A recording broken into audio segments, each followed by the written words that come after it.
Bermula dengan minat dan keinginan mempelajari seni ukiran buah, tetapi kini ia menjadi sumber pendapatan tetap buat dirinya.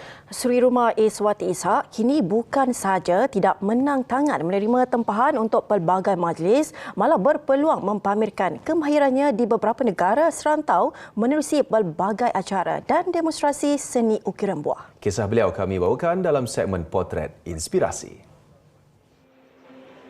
Bermula pada tahun 2001, katanya kemahiran itu pada awalnya dipelajari menerusi kursus jangka pendek selama 4 minggu sebelum diperkukuhkan dengan latihan sendiri secara berterusan.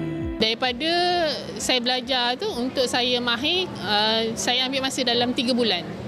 So maknanya dalam 1 minggu tu saya kena ambil dalam masa 3 hingga 5 kali dalam 1 minggu. So dalam masa 3 bulan tu alhamdulillah saya dah boleh mahir lah. Sebabnya kita kena banyak praktis, banyak design ataupun corak-corak yang berlainan. Katanya dalam sehari beliau mampu menyiapkan 4 hingga 5 ukiran tembikai, manakala tempahan pula boleh mencecah 12 biji dalam masa seminggu.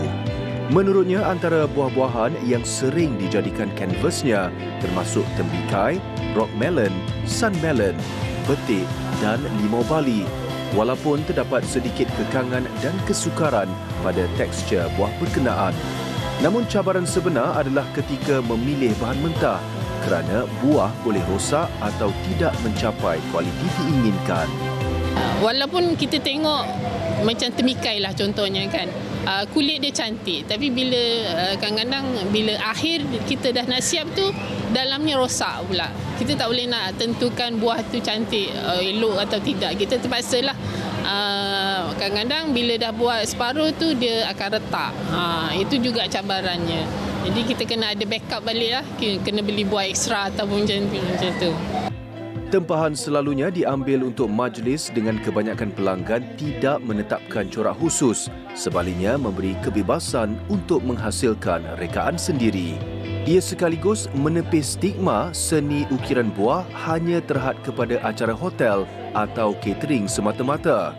Bagi memastikan kemahirannya itu menjadi legasi, ilmu mengukir buah itu juga diturunkan kepada anaknya, Muhammad Aizamuddin, yang juga seorang chef di sebuah hotel. Malah Iswati juga berkongsi kemahirannya itu kepada mereka yang berminat untuk mempelajarinya dengan mengadakan kelas ukiran mengikut kelapangan masa.